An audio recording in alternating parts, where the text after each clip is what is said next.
Good morning, class 4. Let's do science chapter 1, adaptation in plants. In the last class, we have finished up to terrestrial plants, isn't it? So today, this is another topic from the same chapter, that is aquatic plants. In aquatic plants, we will going to discuss about floating plants, fixed plants and underwater plants. Now let's do one by one. First of all, floating plants. These plants float freely in water. These plants can float with the flow of water as they do not have roots. As you can see in the picture, this is an example of a floating plant like water lettuce. Okay, this type of plant can float freely in water. Okay, it cannot go down but float freely in water. This plant can float with the flow of water as they do not have roots. That means they do not have roots as the water flow. This plant also float on water as they do not have roots. Okay, as the flow of water, it can also float on in water. Okay. Floating plants have spongy bodies that filled with water.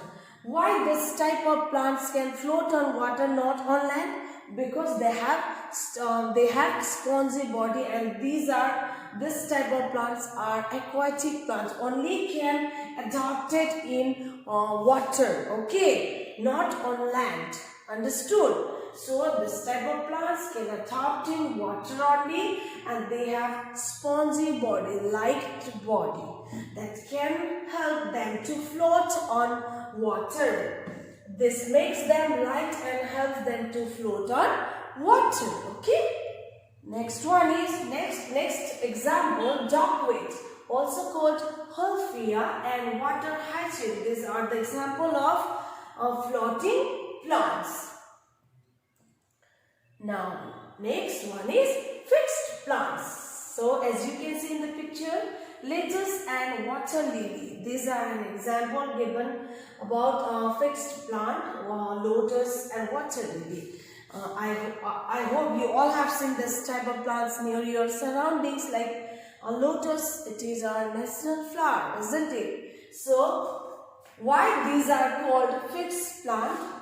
These plants have roots that are fixed to the mud at the bottom of the ponds, isn't it? So in ponds, of course, filled with water and mud only, and this type of plants have roots, whereas floating plants doesn't have roots, but fixed plants have roots which are fixed to the mud at the bottom of the ponds. These plants have long and hollow stems with large air spaces. This helps the plant to stay afloat. So this type of plant can float on water because they have long and hollow stem. Hollow means this is a stem of lotus, isn't it? So hollow means which is empty inside. Okay. So that is why it has large air spaces, isn't it? And this helps the plants to stay afloat on water, which have long and hollow stem, which help them to afloat on water. Their soft and flexible stems bend with the flow of water. So, can you see this stem? Yes, of course. Yes, these stems are flexible, which cannot break down easily, which can bend down. Okay. And with the flow of water, this stem also can bend. Okay, but it cannot break down easily. Okay, this prevents them from getting damaged by strong water currents. So this flexible stem helps this type of plants from getting damaged by strong water currents. Means the force of water cannot break it down because it is flexible.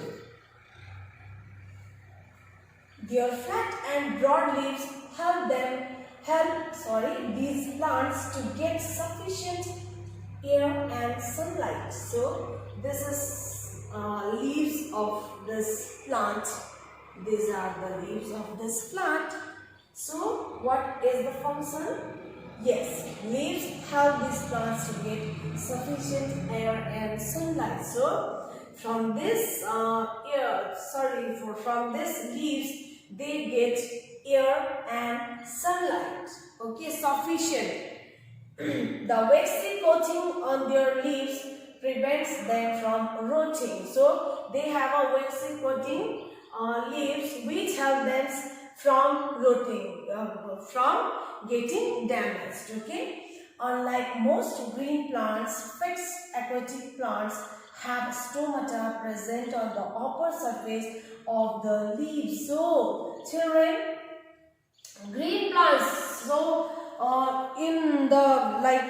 we have already done a second chapter, parts of a plant, isn't it? So in that chapter, many plants they have a stomata at the lower side of the leaf, isn't it? But here some green plants which are fixed aquatic plants, they have stomata at the upper surface of the leaf. So this is upper surface of this fixed plant, isn't it? So they have a stomata on the upper surface of the leaves which help them to breathe, isn't it? So they have also stomata, but the upper side of the leaf. Okay.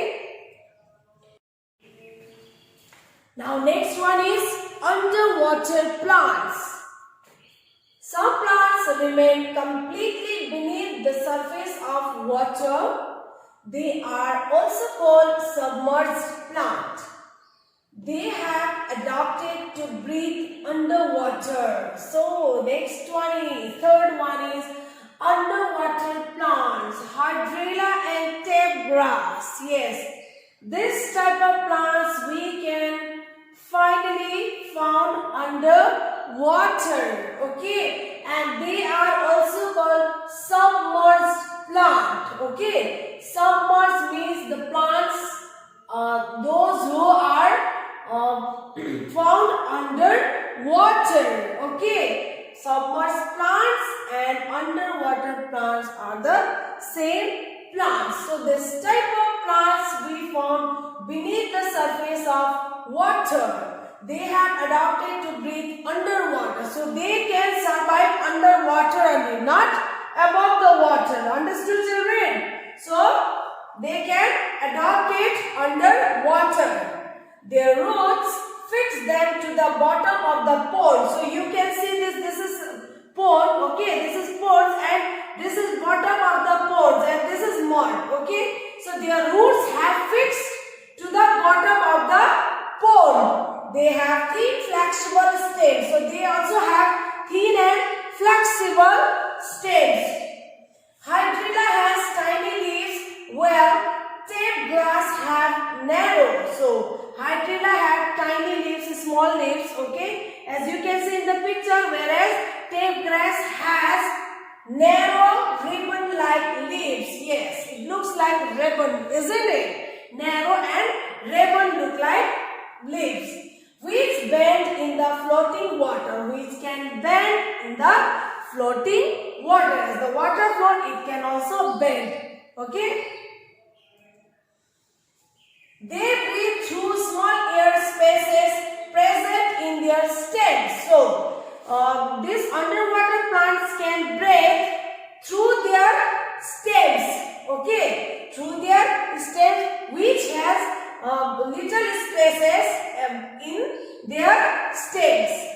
The leaves of underwater plants do not have stomata. Okay, so the leaves of underwater plant do not have stomata. These plants are adapted to absorb carbon dioxide and oxygen from the water. So they get carbon dioxide and oxygen from the water, of course, because they adapted under water, isn't it? They are underwater plant. That means obviously they get carbon dioxide and oxygen from the water itself. Now, last one is recapitulation. So children, up to here, what you have learned. Plants that grow in water are called hydrophytes or aquatic plants. They are of three types: floating, fixed and underwater plants. Yes. So, we have already done in the last class that aquatic plants are also called hydrophytes, and aquatic plants are three types, that is fixed, floating, fixed and underwater plant, as we have already discussed, isn't it? These plants are adapted to live on the surface or beneath the surface of water. So, floating plant, fixed plant and underwater plants, either they live on surface or beneath the surface of water. They are adapted to live on the surface or beneath the surface of water. They cannot survive on land. The leaves of aquatic plants are adapted to offer minimum resistance against the flowing water. So, the leaves of aquatic plants are adapted to offer minimum resistance against the flowing water. And under the submerged condition, leaves of these plants absorb carbon dioxide and oxygen from the water. So, as we have already discussed. So, understood till here? Yes. Okay. Thank you, class.